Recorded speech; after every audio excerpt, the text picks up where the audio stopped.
Bonjour, c'est Jean Descartes. Bienvenue au cœur de l'histoire.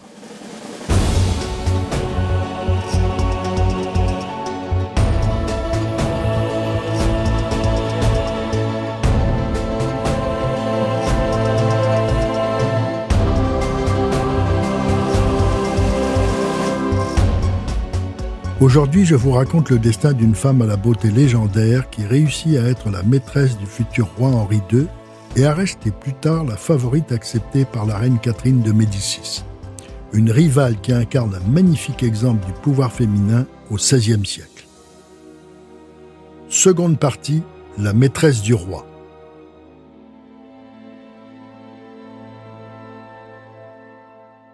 À la mort de François Ier, si Catherine devient reine de France, c'est Diane qui règne sur Henri II. En ce début de règne, le roi, comme il est d'usage, renvoie ceux qui lui ont été hostiles, à commencer par la duchesse d'Étampes, Anne de Pisseleu, maîtresse de François Ier. Celle-ci envisage de se rendre à Saint-Germain pour jurer fidélité au nouveau souverain, mais Henri II l'invite à rester chez elle. Et c'est le propre mari de la duchesse qui se venge, il l'exile en Bretagne. Elle y passera 18 ans jusqu'à sa mort. En revanche, le connétable de Montmorency, qui avait été chassé de la cour, y revient. Il est élevé à la charge de grand maître de l'hôtel du roi. C'est lui qui choisit et nomme ceux qui seront quotidiennement au service du monarque. Il devient aussi capitaine des principales places militaires du royaume. Le nouveau souverain ne récompense pas que les hommes. Sa femme, Catherine, alors enceinte pour la 3e fois, reçoit une rente annuelle colossale de 200 000 livres. La veuve de François Ier, Éléonore d'Autriche, est autorisée à rentrer chez son frère Charles Quint et peut continuer à recevoir les revenus de ses domaines en France qui se montent à 60 000 livres par an. Diane n'est pas oubliée, mais il faut remarquer que sur le plan financier, elle reçoit moins que Catherine et Éléonore et qu'elle n'obtient rien sur le plan politique. Néanmoins, Henri II lui donne les revenus seigneuriaux des Marches de Bretagne et lui restitue les revenus des terres du domaine d'Annette. Enfin, en juin 1547, il lui fait don des seigneuries de Chenonceau et des terres de la seigneurie d'Amboise. Chenonceau n'est alors qu'un petit château par rapport à celui que nous connaissons. Construit pour le trésorier Thomas Boyer, il avait été vendu par son fils à François Ier pour honorer les dettes de son père. En 1539, il avait été intégré au domaine royal, mais François Ier l'avait délaissé, et au moment où Henri II le donne à sa maîtresse, la rentabilité en est très médiocre, 1000 livres par an. Rien donc de très fastueux ni de répréhensible dans les dons obtenus par Diane de Poitiers. Mais c'est surtout par son statut que Diane va être mise au premier plan. En effet, le roi a décidé d'officialiser sa relation avec la grande sénéchale.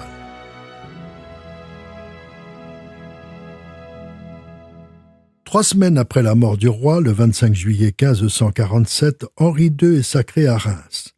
Diane assiste à la cérémonie au premier rang alors que Catherine est reléguée dans une tribune. Et partout dans la ville de Reims, on ne voit que les emblèmes de Diane de Poitiers. Depuis qu'il est son amant, Henri a adopté pour devise et attribut ceux de la déesse dont sa maîtresse porte le prénom, un croissant de lune, un arc et des flèches.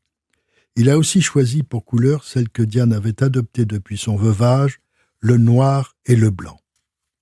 Devenu roi, il ne change rien.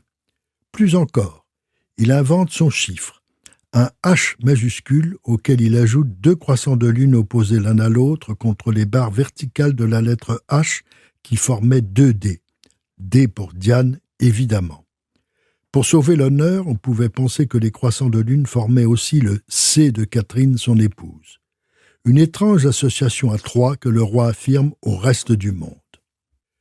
En effet, Henri II affiche son chiffre partout, non seulement dans l'intimité sur sa vaisselle et ses livres, mais aussi sur les façades des édifices qu'il fait construire, par exemple dans la cour carrée du Louvre.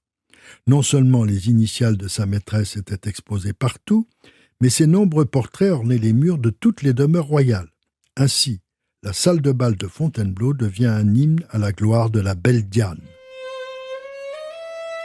La favorite a été peinte par les plus grands artistes de son temps. Le primatise, François Clouet, qui l'immortalise dans le bain de Diane où elle est montrée les seins nus. Elle est aussi représentée en Diane chasseresse vers 1550, entièrement nue, seulement vêtue d'une longue écharpe, portant arc et carquois et accompagnée d'un lévrier blanc. D'autres peintures la montrent dans de somptueuses robes brodées de perles et de diamants, portant toujours dans ses cheveux le croissant de lune, emblème de la déesse. Le sculpteur Jean Goujon la représente nue, adossée à un cerf couché, son bras droit enserre tendrement le cou de l'animal tandis qu'elle tient un arc de la main gauche. Pratiquement dans toutes ses représentations, Diane de Poitiers est associée à la déesse de la chasse, les poètes chantent ses louanges. Ainsi, Clément Marot « Ne vante plus, ô Rome, ta Lucrèce, et toi, Égypte, ôte ta Cléopâtre. La France seule a tout cela en mieux. En quoi Diane a l'un des plus beaux lieux, soit en vertu, beauté, faveur et race. Car si cela elle n'avait des cieux, d'un si grand roi ne méritait la grâce. » Bien entendu, cette surexposition de la maîtresse royale fait circuler des poèmes anonymes. L'un d'eux donne des conseils au nouveau roi de France. « Suis les vertus de ton grand-père, Louis XII.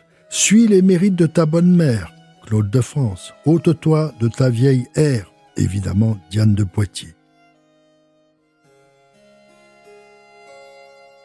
Le 8 octobre 1548, Henri II titre sa favorite duchesse de Valentinois. Diane n'a aucun pouvoir politique, ne participe à aucun conseil. Mais comme le roi, elle est très opposée aux protestants. Elle encourage les nombreux édits qui augmenteront la répression des disciples de Luther et de Calvin. Ce zèle anti-réformé est peut-être aussi une stratégie de Diane pour échapper à l'opprobre de la hiérarchie catholique, car elle est tout de même coupable d'adultère avec le roi. Mais elle n'est pas que la maîtresse du roi. Elle est toujours la gouvernante de ses enfants. Elle a assisté aux 10 accouchements de la reine Catherine de Médicis, elle préside au choix des nourrices, elle contrôle la nourriture, elle choisit les précepteurs et leur entourage. Et évidemment, Catherine de Médicis, si elle feint de ne pas connaître les détails de la relation de son époux avec Diane, il est évident qu'elle est jalouse et qu'elle a du mal à supporter son omniprésence. Elle se console en se disant que le temps joue contre la favorite. Catherine se maîtrise, elle domine sa jalousie, elle masque sa haine à l'égard de celle qui la prive de l'amour du roi qu'elle aime passionnément. Elle ne vient pas du pays de Machiavel sans connaître le pouvoir des apparences. Mais bien plus tard, en 1588, un an avant sa mort, Catherine déversera sa bile dans une lettre à sa fille, la reine Margot. « Jamais femme qui aimait son mari n'aima sa putain, car on ne peut l'appeler autrement, encore que le mot soit vilain à dire à nous autres. » Tout en veillant sur les enfants royaux, Diane ne néglige pas de s'occuper de ses domaines. À Nette, d'abord, où elle reçoit fréquemment les enfants royaux. Elle le transforme complètement en une somptueuse demeure grâce à l'architecte Philibert Delorme. La Diane chasseresse qui domine l'entrée, coiffée de son croissant de lune, est aux côtés d'un puissant cerf, une référence évidente au roi. Le haut relief de bronze est dû aux ciseaux de Benvenuto Cellini. Elle demande encore à Philibert Delorme de lui construire une magnifique chapelle surmontée d'une admirable coupole où elle a l'intention de faire placer son tombeau. Cette chapelle sublime ne sera achevée qu'après sa mort. Mais la grande passion de Diane, qui sublime l'amour qu'elle inspire au roi, est son château de Chenonceau. Diane a l'idée de relier l'ancien manoir Boyer, élégante construction Renaissance sur la rive droite du Cher, à la rive gauche par un pont. Toute la beauté et l'originalité de cet admirable vaisseau naîtront de cet exploit architectural. Il semble posé sur l'eau, tel un palais vénitien. Elle entreprend aussi d'agrandir le jardin sur les bords du Cher, une véritable œuvre d'art qui n'est achevée qu'en 1553. 14 000 journées de travail d'ouvriers ont été nécessaires. Des charpentiers, des maçons, des charretiers, des bêcheurs, des carriers et des gazonneurs ont œuvré à cette rénovation. Ils ont charrié plus de 7000 tombereaux de pierre pour bâtir les levées qui entourent et protègent le parterre. On y a déversé 1100 tonnes de terre à gazon. Les parterres sont gazonnés, le reste du jardin n'est pas composé de fleurs et d'essences rares, mais de végétation trouvée sur place. Des aubépines et des noisetiers pour les haies, le berceau et le cabinet de verdure. Diane va aussi faire planter des arbres fruitiers surtout des pruniers et des cerisiers pour l'agrément. Ce chantier, à lui seul, coûtera plus de 5000 livres. Diane ne se contente pas d'être la gouvernante des enfants de France, elle se réjouit, même si elle n'y a pas contribué, de l'arrivée à la cour de la petite reine d'Écosse, Marie Stuart, en août 1548. Elle est élevée presque comme une sœur avec les enfants d'Henri II. Elle est déjà fiancée à François, le dauphin. Mais Marie Stuart n'est pas arrivée seule. Elle est accompagnée d'une gouvernante, la belle et rousse Lady Fleming, nettement plus jeune que Diane. Or, en 1550, la duchesse de Valentinois s'est blessée à la jambe lors d'une chute de cheval. Elle s'est retirée à Annette, le temps de sa convalescence. La reine Catherine est alitée car elle vient d'accoucher de son 5e enfant. Le roi s'ennuie. Le connétable de Montmorency, l'homme le plus important de la cour, décide de favoriser le rapprochement avec Lady Fleming. Cette idée est couronnée de succès. La rumeur se répand à la cour que le roi rejoint la belle Écossaise tous les soirs dans ses appartements qui sont ceux de Marie Stuart à Saint-Germain-en-Laye. Avertie, Diane s'y rend en toute hâte et surprend son royal amant à la sortie du lit de Lady Fleming. Terrible colère de la favorite. Colère augmentée quand Lady Fleming se retrouve enceinte. Mais Henri II met vite fin à cette courte aventure. Il jure une fidélité éternelle à la sublime Diane qui a quand même 51 ans. Quant à l'irrésistible Lady Fleming, après avoir accouché d'un bâtard royal, d'ailleurs reconnu par Henri II, elle prend le premier bateau pour son Écosse natale, on ne la reverra pas. Le 3 avril 1559, Henri II conclut le très contestable traité de Cateau-Cambrésis, résultat de 5 mois de négociations avec l'Espagne et l'Angleterre. Si Catherine de Médicis peut être satisfaite que la France renonce enfin à ses ambitions italiennes, elle juge que les avantages de cette paix sont bien minces, seulement l'acquisition des 3 évêchés, Metz, Toul et Verdun. Ils se révéleront des atouts un siècle plus tard. Pour compenser le recul français, 2 brillants mariages sont décidés. L'union de la fille aînée d'Henri II et de Catherine, Élisabeth, avec Philippe II d'Espagne, et celle de la sœur du roi, Marguerite, avec le duc de Savoie. Ce second mariage est célébré le 28 juin à Paris et suivi d'un tournoi rue Saint-Antoine. Henri II porte les couleurs de Diane et comme l'avait prédit Nostradamus, il périt d'un coup de lance de son capitaine des gardes, l'Écossais Montgomery. L'œil crevé, le cerveau bientôt gangréné, le souverain expire dans les bras de Catherine le 19 juillet 1559 après d'atroces souffrances. Veuve accablée de chagrin, Catherine de Médicis réagit d'une manière très politique. D'abord, elle décide de porter le deuil noir contrairement à l'usage du deuil blanc des Valois. Par ce geste, elle signifie qu'elle ne se remariera pas et qu'elle tire un trait sur sa vie de femme. Le noir lui permet aussi d'être remarquée et bientôt on ne verra qu'elle. Elle s'installe au Louvre, au plus près du pouvoir, celui de son fils aîné, le roi François II. Il n'a que 15 ans et depuis 1 an, il est marié à Marie Stuart, reine d'Écosse, dont la mère est une Guise. Catherine se fait aménager une chambre tendue de noir mais ouverte à tous les visiteurs. Elle s'informe, propose, c'est maintenant elle qui va diriger la France. La duchesse de Valentinois, Diane, qui n'avait que son statut de favorite, n'est plus rien. Elle va se montrer docile, très consciente de la haine que lui voue Catherine. Elle fait immédiatement parvenir à la mère du nouveau souverain un coffret accompagné d'une lettre. Il contient les joyaux de la couronne qu'elle avait reçus du roi et la lettre une demande de pardon un peu tardive. Mais Catherine de Médicis, qui sait que Diane est très proche des Guises et du parti catholique, ne s'acharne pas contre celle qu'elle appelle désormais la mère Poitiers. Elle laisse à Diane tous ses biens à l'exception de Chenonceau, qu'elle lui échange contre le château de Chaumont, où sa rivale ne viendra jamais. À Chenonceau, Catherine se venge.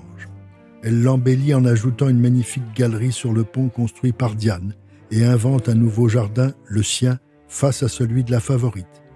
Désormais, Catherine va gouverner la France depuis le petit cabinet vert de ce château adoré. Quant à Diane, elle s'enferme dans son château d'Annette, une sorte d'exil doré. Elle s'éteint le 22 septembre 1566 à l'âge de 67 ans. On a découvert récemment qu'elle a sans doute été victime d'une intoxication alors qu'elle absorbait en potions buvables pour retarder les ravages du temps. Personne ne la pleurera. Elle a pourtant réussi à construire un mythe qui se confond avec la beauté de ses portraits et de ses statues. Pendant ce temps, Madame Catherine, si longtemps bafouée et après une longue attente, est devenue une véritable reine de la Renaissance.